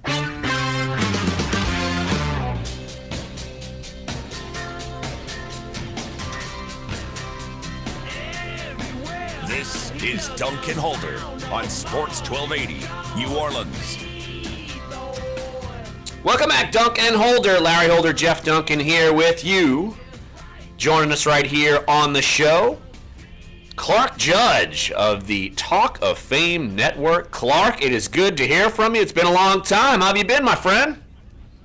It has been a long time. Not so long for me and Jeff, however. We see each other at least once a year. But, yeah, I've been great. Thank you. Yeah, well, appreciate you jumping on the show. And Jeff was certainly intrigued by your latest piece. And, Jeff, I know that's why you've wanted Clark Judge to get on with his typical judgments. That never gets old. I mean, judgments, I get it. Well, look, Clark, when you go out there and start touting the New Orleans Saints fans going to want to hear about it, because I think the national media has slowly come around on the Saints. I think it took a little while, and rightfully so. This team's coming off 3 straight 7-9 seasons. So what has opened your eyes about this team and its 7-2 start? Well, a couple things, defense and running the ball. They're winning the old-fashioned way. It's the way, honestly, senior citizens like myself like to see it done, but it works. It works, and we see that defense does matter. I live up in the Northeast, and I get to see Tom Brady all the time. Well, great quarterback, Tom Brady, but he was trumped by a great defense in the 2007 Super Bowl and 2011 Super Bowl. Great pass rushes can beat great quarterbacks. And you look what's going on in New Orleans, and I was skeptical at first because I thought, oh, okay. I mean, they've had a couple games where they've kept teams down, but let's see what happens for the long haul, because generally we know the defense at the end of the season looks like an open window. They give a lot of points away, and that hasn't happened. But it's not just that. It's that they're running the ball. I mean, they're not winning with Drew Brees. It was always Drew Brees and really nothing else. It was Drew Brees, and you have to throw for 5 billion yards, and you still 7-9. And he got you to the Super Bowl that one year, but it hasn't worked since then. And now you look at, they're actually ranked higher running the ball than they are passing. They actually have more touchdowns running the ball than they have passing. I never, ever imagine that happening. Not with Drew Brees there. And that has a residual impact, and the impact's on the defense. Defense isn't on the field as long. It gets to get more blows. We saw that happening with Dallas when they were running the ball so effectively with Zeke, and, of course, before that, DeMarco Murray. It has an impact, and the defense plays better. This defense is playing well. I mean, you take away that one game against Detroit where they were in complete command. I think they were, 45-10 or something before the Lions got back in. And a couple of turnovers, too, that scores. But take away that game, you're allowing 10 points a game. I mean, you're going to win a lot of games that way. And I think that division's up for grabs. And now I thought it was a three-way fight. I really think it's going to become Carolina and New Orleans. I think it's going to be Carolina and New Orleans. And I look at what's ahead for the Saints, and you're going to learn a lot about them. I thought this weekend, but not so much. Washington seems to be fading. But with the Rams game, that's a big game. Then you look the next 2 weeks, you got Carolina and Atlanta. That, to me, the next month you're going to find out a lot about them. But I've discovered a lot about them in the last 4 or 5 weeks. And honestly, last weekend, Jeff, going up to Buffalo, Teams don't win up there. And I realize the Bills are beginning to fade, but teams don't win up there. They were undefeated, and they not only beat them, they destroyed them up there. So much so they made a quarterback change. But that's what's got me going here. It's much more than Drew Brees. You've got a Hall of Fame quarterback, Super Bowl winning quarterback, but now you've got pieces around him to take the pressure off his shoulders as he gets older. Clark Judge of the Talk of Fame Network joining us right here on Dunc and Holder. Clark, we brought this topic up on, and I never thought we'd be bringing up this topic at this point in the season or at all surrounding this year's Saints team. Do you think they're the best team in the NFL right now? No, I don't. You still have to get over Tom Brady. I mean, listen, as I said, I know what the Patriots are. They're the worst-ranked defense, but they're not giving up a lot of points either. Brady and Belichick don't care if they give up 1,000 yards a game, as long as they're limiting teams to field goals, which they're doing. You've got to overcome a quarterback who doesn't lose a lot of ball games. You've got Philadelphia also at the top of the NFC, and I've seen Philadelphia know enough that they're good. I mean, they're solid. The Saints, to me, are right there with them. And I'll tell you, honestly, guys, watch the Rams. The Rams are exciting. They're fun to watch. They can play defense, and they can put a lot of points on the board. They have a young quarterback. Same thing with Philadelphia. I don't know that I trust them in big games. I'm talking about playoff games. That's why you give the edge to New Orleans. You got a Super Bowl winning quarterback, and a guy who's been there for years. He knows how to get it done, but he doesn't have to right now. But if he has to, yeah, I trust Drew Brees. And the same thing with Brady. I mean, Brady's got not a lot of pieces around him. But he keeps doing it at the age of 40. And at some point, someone said, we're going to reach a tipping point. I don't know what that is, but until that time comes, I always say, I'm taking Tom Brady. And you know what? You're going to be more right than you are wrong. So I still think New England, when we come down to it, New England's going to be there as the team to beat because, A, they always have been, but B, they're separating themselves from the pack right now in the AFC. You've got New Orleans, Philadelphia, and the Rams, and I guess Minnesota throwing there, but I don't trust Case Keenum either. But to me, it's a real scramble in the NFC. The AFC, I think it's Pittsburgh and New England, but in the end, to me, it's New England. So I'd say, in answer to your question, no, but they're near the top, and that's as good as it gets. And to me, they're near or at the top of the NFC, and for the time being, that's what you want. Clark, I want to ask you something non-Saints related that I've written about this past week. I want to get your thoughts on it.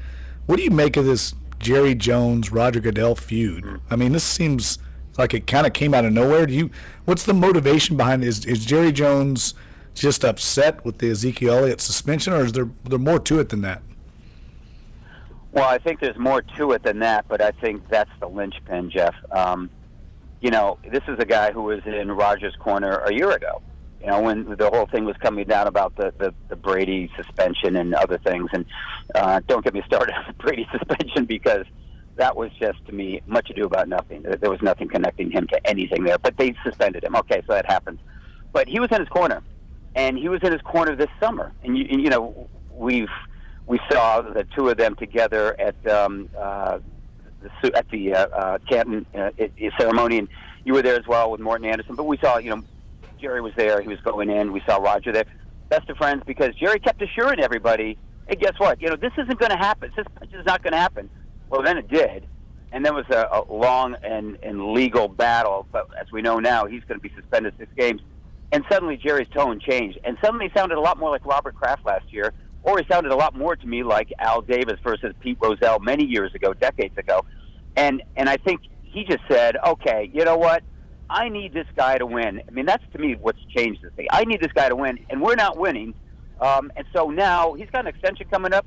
I'm going to let him know I'm playing hardball here. There are some other things we need to look at. And then, unfortunately for Roger Goodell, and I don't say unfortunately, but sort of embarrassingly for Roger Goodell, comes out the report that he's seeking $50 million a year, lifetime use of a private jet, lifetime insurance policy for his family. Wait, it looks really, really bad for him. And Jerry is trying to sort of get enough attention and get Rodgers' attention to let him know, hey, guess what? This isn't a fait accompli. I'm the most powerful owner out here. I don't like it. I don't like what you just did to my team, and I'm going to make some noise about it. And this isn't a done deal. And I think that's what's going on here. But, yeah, you're right. The Zeke Elliott thing, that's what caused this whole thing to happen. Honestly, I think if Zeke Elliott were playing, he weren't suspended, I'm not sure we'd be hearing any of this. Clark Judge of the Talk of Fame Network joining us right here on Dunc and Holder. Clark, let's switch gears to Hall of Fame. I know, Jeff, what is it? The semifinalists are should be coming out soon, right, Clark? Yeah, and I think later this month. I mean, probably within a week or two. Yeah, that's what I thought too. Just your thoughts on the potential class and just the debate, because Randy Moss would be potentially part of this class, and it seems like he is being talked about as a shoo-in for the Hall of Fame, while, of course, the other wide receiver in the room, Terrell Owens, is on the outside looking in and complaining and barking and this, that, and the other. What would differentiate the two, considering how well they played in the same time frame in the NFL? Yeah, it's a good question. I mean, Jeff knows where I stand on this, but and I'd like to get his thoughts too. But Randy Moss is not a shoo-in. Randy Moss will get in at some point, but this year I'd say he's not a shoo-in. The only shoo-in to me is Ray Lewis. And then people might say Brian Urlacher. Well, Brian Urlacher is a linebacker. He's going to get in. Whether he gets in the first year, second year, third year, it does make a difference. Would you put two people in the same position? It's happened. I mean, and it should happen if they're qualified. But, Randy Moss has got some baggage, too. And Terrell Owens, to me, has got a lot of baggage. But, I've always said at the top of his career, Terrell Owens wasn't wanted by the teams he played for, which is true. But you can use the same argument for Randy Moss. The difference in my mind is that I don't think Randy Moss was as disruptive internally as Terrell Owens was. I think Randy Moss was a better receiver, and especially a better bad ball receiver than Terrell Owens was. But, I mean, we're talking nickels and dimes here. I mean, they're both terrific on the field, but they both have some other issues. And when I say it's not off the field, and Jeff can weigh in on this because we're not supposed to count that, but Terrell Owens was disruptive in the locker room. And to me, the field extends to the locker room. And when you've got some of the things that are being said about him on the record, which is extraordinary, because when guys come up for the Hall of Fame, nobody wants to say anything on the record about somebody, which is negative. They always say, oh, yeah, he deserves it. Sure, he deserves to be in. You've got people lining up who are saying, no, I mean, this guy shouldn't be in. And so with Randy Moss, I haven't heard that. I suspect maybe in the next month or two we'll maybe hear something. But I think that's kind of the differentiation. I mean, listen, your listeners are going to go, he's crazy. But Randy Moss will get in. I'm not sure he's getting in this year. As I said, I think the shoo-in is Ray Lewis. And I could go on about other receivers. When people get bent out of shape about Terrell Owens, I'd say to them, what about Drew Pearson? He was first-team all-decade in the 1970s. First-team all-decade. He's never been discussed as a finalist or semifinalist. He asked, what did I do wrong? And the answer is nothing. He's been forgotten. That's Terrell Owens is second-team all-decade. Then and Drew Pearson played on a Super Bowl winner. Terrell Owens didn't. And then you'd have the question about guys farther back. And I go to a guy like Max Speedy, who's way back with the Cleveland Browns, played 7 years, went to championship games all 7 years, won 4 of them, was a 6-time All-Pro. Then he goes to CFL, went to championship game there. Never been discussed. What is going on? I mean, so those guys are gone and forgotten, and people today don't care about them. They don't, but we should. There's a line that forms outside the door, and those guys were first in, and yet, they're now with the senior committee, and we can't get them in. To me, it's sad. We have this idea that latest is the greatest. We try to rush people in. There's a long line of people waiting, and you mentioned the other receiver in the room. There are other receivers that can be in that room. Ike Bruce was in there last year. He's qualified. I mean, Ike Bruce is qualified. Played on a Super Bowl champion, was a great receiver. Torrey Holt has not been in the room, but he's been a semifinalist. He's qualified as well. So there are others as well that could get in, maybe should get in. But to rush these guys in and put them in immediately, to me, is doing a great disservice to the long line that's waiting outside. Yeah, Clark, you make a really good point, and I'm sure you go through this in your mind as you're evaluating the receiver prospects for the Hall of Fame the way I do, and that is the fact that everything's skewed now to the later candidates because of the emergence of the passing game, the proliferation of high passing offenses. Their numbers are skewed compared to some of the receivers you just talked about. It's hard to compare receivers from different eras, and it's really unfair to the early career candidates that didn't play, say, in Sean Payton, Drew Brees' offense, where they're throwing every down like they are now, and the rules are slanted for teams to throw the ball more. I have a hard time differentiating between those from different eras. I agree with you, Jeff, 100%, because if you're starting just to look at stats, you go, well, let's put Wes Welker in. 5 of his 6 years in a 6-year span. 5 of those years he had 100 catches or more. Led the league, I think, 3 times. What about Wes Welker? We know if you watch him, he's a very good receiver. He's not a Hall of Fame receiver, but I'd go back to a guy like Billy Houghton. And again, your listeners go, oh, he played in the 50s and early 60s. When he retired, he led the league in receiving yards, and he broke Don Hudson's records in Green Bay. He's never been talked about. This is a guy, if somebody left right now, if somebody retired now, and he led the league in receiving yards, we go, he's a slam dunk. This guy's never been talked about. Charlie Hennigan's another guy from the Houston Oilers. More recently, what about Sterling Sharp? You look at Sterling Sharp's record. I mean, it's extraordinary. Yeah, he wasn't the easiest guy to get along with, but I don't care. He's extraordinary on the field, and his career was ended fairly early after, I think, 7 seasons because of an injury. But as you know, Jeff, last year, or basically what we did this year, but with this class, we demonstrated as a group that longevity doesn't matter as much as it did in the past. And we put in, like Kenny Easley, Terrell Davis, of course, was the poster boy for that. Yep. In those 3.5 years, he had 3.5 great years, but in the past we said, it's not long enough. Well, now apparently it is. And Tony Baselli's another guy, made the top 10 last year. But I'm saying we have other guys in that room. I'll tell you the guy I don't get, honestly, and I could say it to both you guys, is Alan Faneca. I mean, there's one of the most decorated guards of all time, and he can't get to the final 10. He gets in the room, he can't get the final 10, and we're bent out of shape about Terrell Owens, or Terrell Owens has been out of shape about Terrell Owens. You go, wait a minute, Alan Faneca was much more decorated. He played guard. That's why people are interested in guard. It's not a sexy position.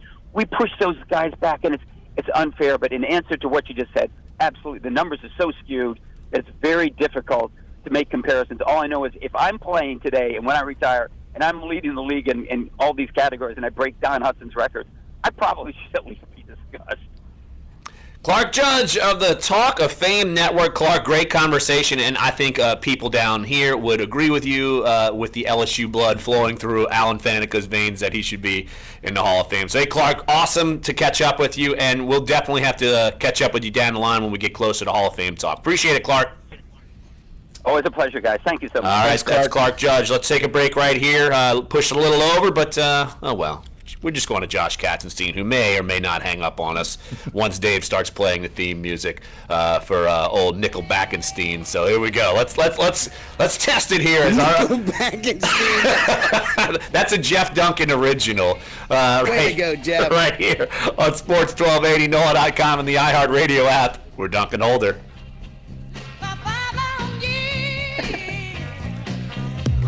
Forecast on Sports 1280. That is awesome. Yeah, that was a good one. By the Exogen Temporal Scanner Thermometer. From the Fox 8 Weather Center, I'm meteorologist Bruce Katz. Through the afternoon on your Thursday, a beautiful day. A little warmer, the high of 77. Now tonight, overnight lows drop to the mid-50s. We only got about a minute and a half in this break. I kind of chopped some stuff up. Could be an issue the next couple of mornings, so watch out for that. And tomorrow for Friday, a high of 79. We are expecting temperatures to warm up to near 80 on Saturday. 30% chance of rain late Saturday, and then Saturday night and Sunday, a front moves in, turning windy and much cooler. From the Fox 8 Weather Center, I'm meteorologist Bruce Katz with your Weather Authority forecast. The Exogen Temporal Scanner Thermometer is the top choice of doctors, nurses, and other health professionals nationwide. Make it your choice, too. The Exogen Temporal Scanner Thermometer. Exogen is changing the way the world takes temperature. Give joy, get joy this weekend at Kohl's Friends and Family Sale. Be ready for Thanksgiving. All right, we got him. We got 1 minute. For 20% off. What, did he say something? No. Just wait for it. And plush. He wasn't standoffish. It was just professional. Hey, you got 1 minute. All right, cool. Hey, hold on. Give joy. Hilarious. But I'm me, and I have to antagonize. 20. Some exclusions apply. I love it. Store or Kohls.com for details. The Scott Eli Jackson Foundation's Purple Purpose Gala honors those who have fallen victim to pancreatic cancer and shows support for those fighting the disease today. This year's gala is Sunday, November 19th at City Park's Parkview Terrace, with all proceeds benefiting the Scott Eli Jackson Foundation and its mission. It'll be a night of great entertainment and fabulous local cuisine. Find out more. Go to thesejf.org.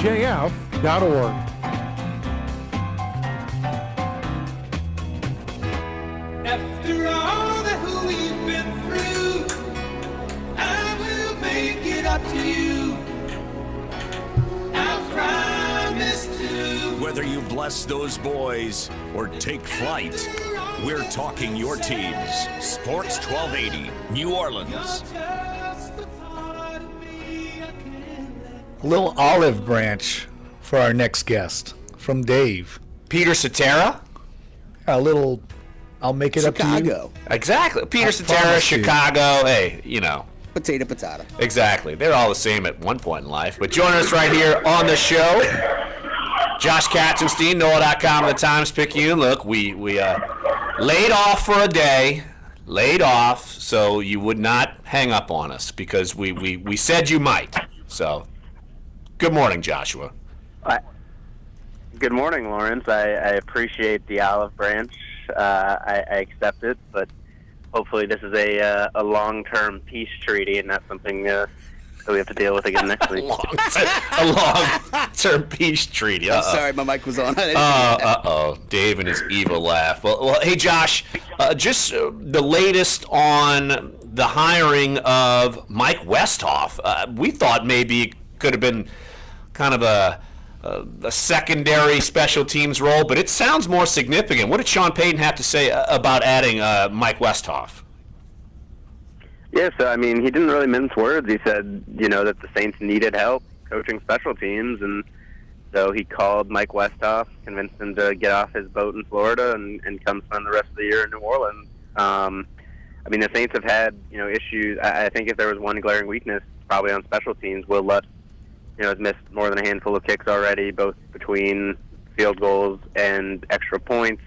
They're not really getting anything going in the return game. I mean, they've been, pretty decent in the coverage units, but I mean, I think that when you see as well as they're playing on offense and defense, if you can, basically the goal, I think, for most football teams is if you can win 2 of the 3 phases each game, you're probably going to win the game.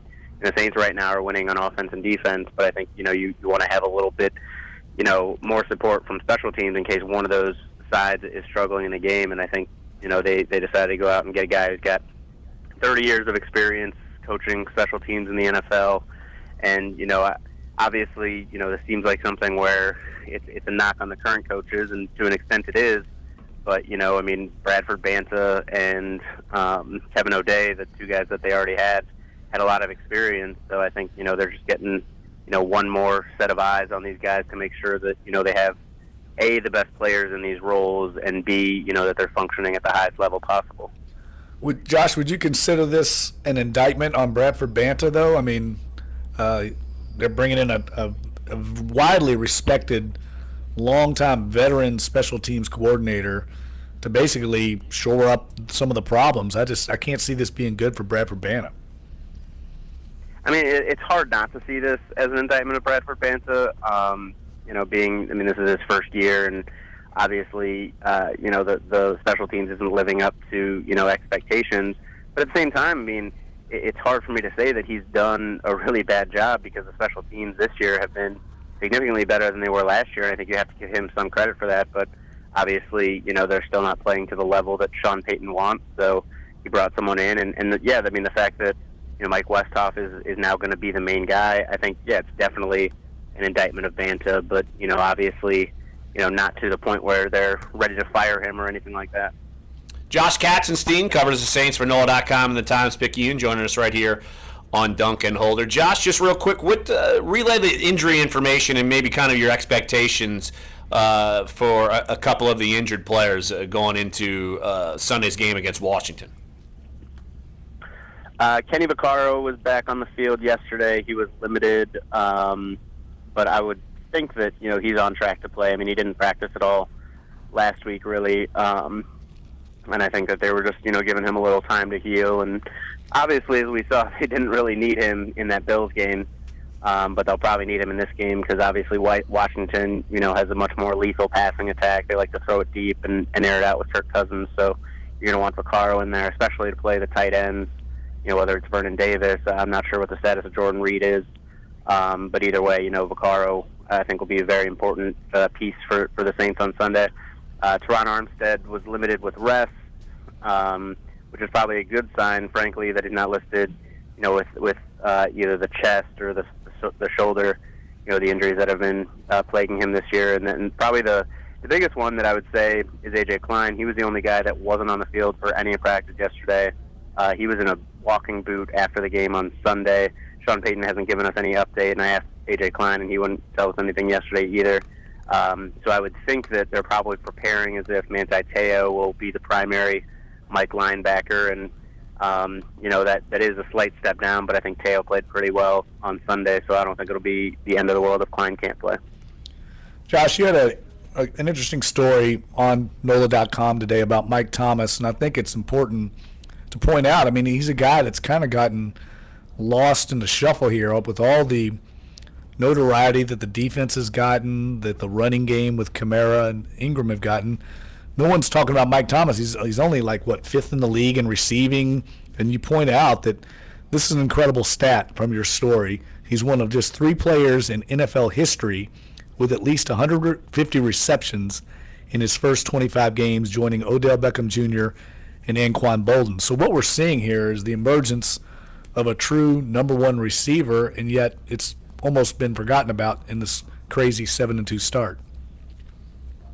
Yeah, it's crazy. And I was talking to Ted Ginn about Mike yesterday, and he's like he's a true receiver.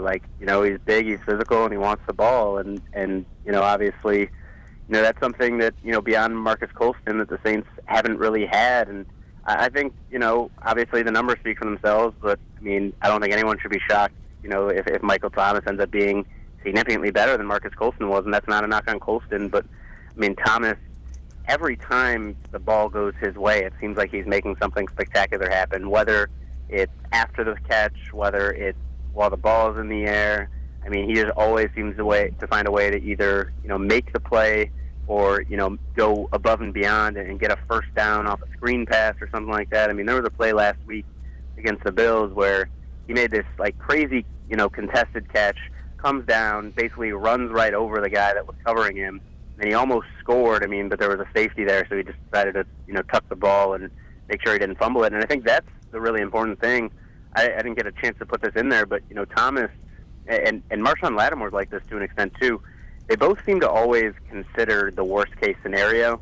I remember Lattimore earlier this season was saying, look, you could get hurt and this could all be over, so I want to play as well as I can while I can. And Mike Thomas, he's still talking about the possibility of fumbling, even though he hasn't fumbled this year, and he only fumbled twice last year. But, he's just someone that, just is constantly striving for excellence, and I think that's something that, has made him, helped him earn Drew Brees' trust really quickly, and obviously we're seeing, the pretty great results from that.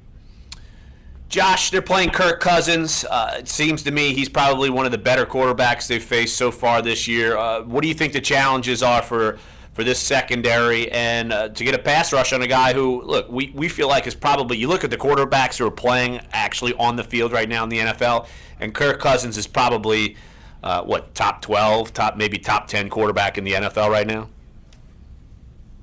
Yeah, probably about that. The money would, say that he's even better than that, but obviously, contract situations don't always tell the full tale, but, I think Cousins, is definitely one of the best they've played in a while. They've been pretty fortunate, with the schedule to not play that many great quarterbacks, but, they shut down Matthew Stafford pretty well. Obviously, he was hurt in that game, but, I think we're at a point now where with the defense that, you sort of have to think they're going to play well against anybody. And I think the one thing, with Cousins, he really likes to air it out and go deep and test teams.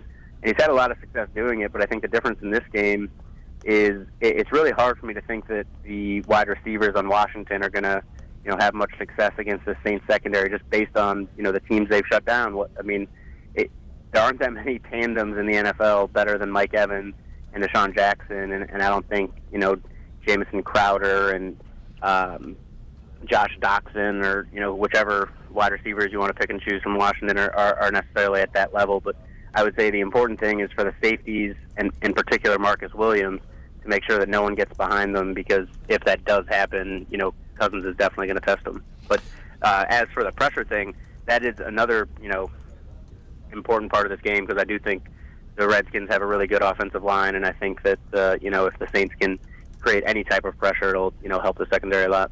Josh Katzenstein, NOLA.com, the Times-Picayune, covers the Saints. A colleague, does a great job. Definitely check out his story on Mike Thomas right now on NOLA.com. Hey, Josh, appreciate it. And I can't make you any promises what Dave's going to play here. I don't know. Look at you. You got Swifty instead. Wow. All right, what do you want, Nickelback or Swifty? Your choice. Wow. No, neither. It's like those are the two worst possibilities. I mean, you're too picky. You got bad blood now, Josh. Oh, now that's bad blood. Josh, appreciate it as always. All right, one final segment here on the show. He did. I knew he would. Peace. We'll make our Houston Tulane pick, our LSU Tennessee pick, and I want to talk about. Are we going to be a wedding crasher tonight, Jeff? I think we need to. This is one we need to go to. We need to crash a certain wedding that's going on tonight in New Orleans. We'll tell you what it is. The huge sports figure. Absolutely. Coming up next here, Sports 1280, NOLA.com, and the iHeartRadio app. Dunc and Holder. And you gotta live with the bad blood now. WrestleMania is coming back to New Orleans. Hey, Dave, did you see that email I sent you? Pre-sale. No, what?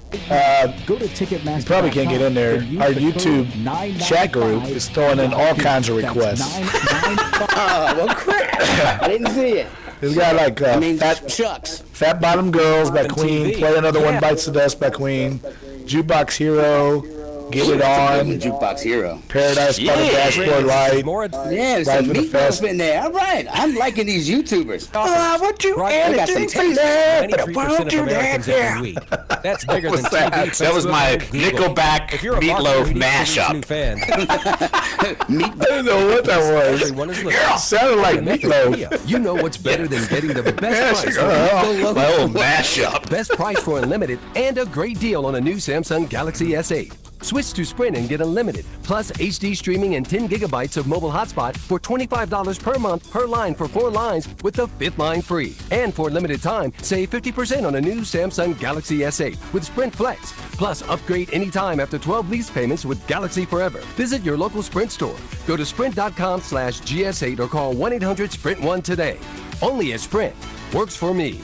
GS8 1562 per month after I gotta look at the 1563 lines. per month. Monthly Haven't seen credit the applied lines. within 2 bills. For well-qualified customer with a new line On the college activation on games. 18-month lease. Oh, Unlimited it's savings until minus 2019, 9, then Houston's $38 favored, per month for 5 and lines with minus auto-pay discount 16. applied within 2 invoices. LSU. Savings claim compared to similar plans from national carriers. Carriers features differ. Coverage and offer not available everywhere Wow. or for discounted phones. Subject to credit and $30 activation lot. fee. Excludes Yeah. taxes, fees, At roaming, and Tennessee. premium content. Prohibited network use rules and restrictions apply.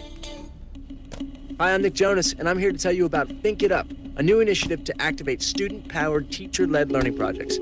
Students and teachers, how can you spark great learning experiences in your classrooms today? Join us at thinkitup.org. Hi, this is Jennifer Coolidge. The American Heart Association says the disco song Stayin' Alive is the near-perfect beat for hands-only CPR. If you see a teen or adult collapse from cardiac arrest, you only need 2 steps to help save a life. Call 911 and push hard and fast in the center of the chest to the beat of the song Stayin' Alive. Disco is back and it's saving lives. To learn more, go to heart.org/hands-only-CPR. Nationally supported by the WellPoint Foundation.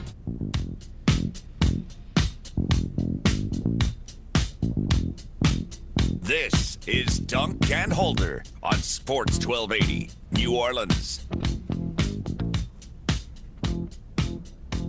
Welcome back to the show. One final segment here. And, boy, a little bad blood from Dave to Josh. I mean, no subliminal messaging there. Just total, no. They're butting heads, even though they didn't play Nickelback, dude. What's up with that? It's interesting timing for you to bring bad blood up. And I was just reading a quote from Sean Payton about Junior Gillette. Eerie. Something tells me I might mention Junior Gillette in my 1st and 10 column. Just something, maybe. He said he's looked good on film, Payton. That's what Payton said.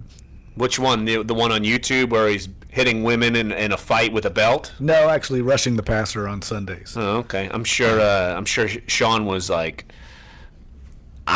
just gripping his teeth, like having to say anything positive about his buddy Junior. You won't hear anything positive from Zach Streif about Junior Galette. I guarantee you that. You won't hear anything positive. I just remember, of course, covering that story and saga, and really being on the forefront of saying that Junior is going to be gone and he should be gone. And I was kind of on an 8-month island alone, and once he was gone, everyone kind of jumped back on my island and said, "Man, Larry, how did you know?" I was like, "Well, I just, sometimes when you're a good reporter, you figure some of these things out sometimes." But, yes, Junior Galette is making his long-awaited return to New Orleans, at least long-awaited for himself. I don't think anyone in the Superdome is going to have anything nice to say about him, but, yeah. Most people have kind of forgotten about him, especially now. The team's 7-2.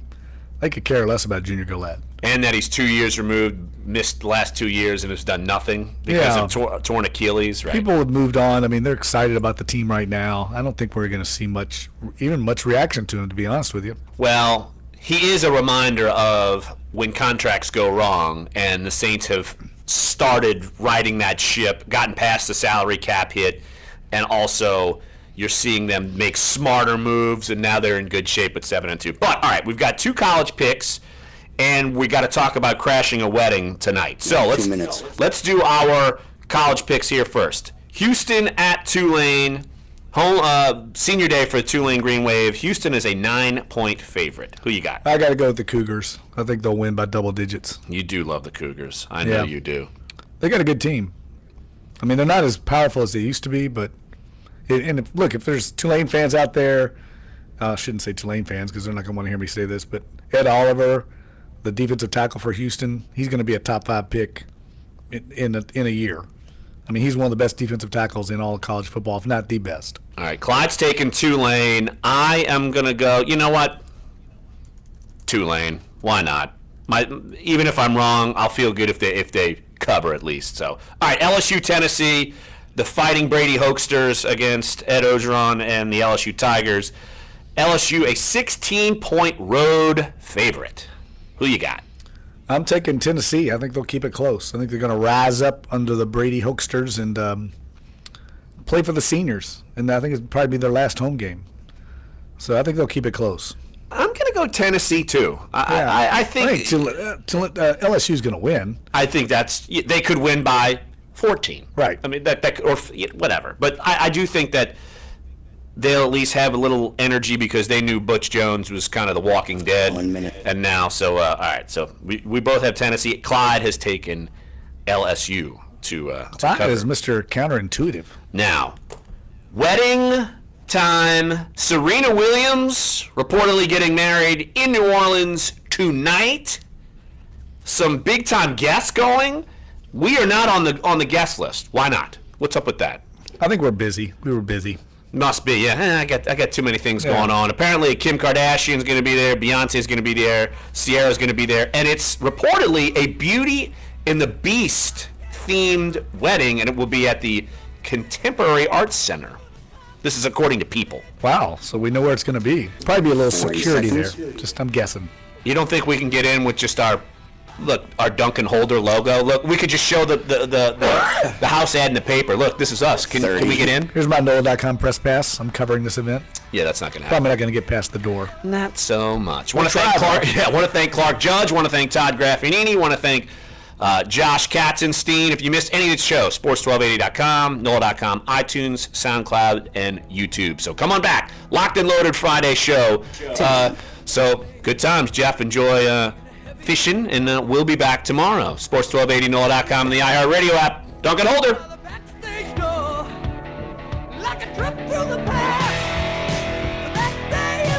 Thanks, Dave. Thanks, Dave. Live and local weekday mornings. YouTube people are very happy that you are honoring requests. All right, guys. All right, Dave. See you, buddy. Bye, YouTubers. Good call. Cam Jordan joins us now. Cam, what's going on, man? Just happy to be alive. Happy to have another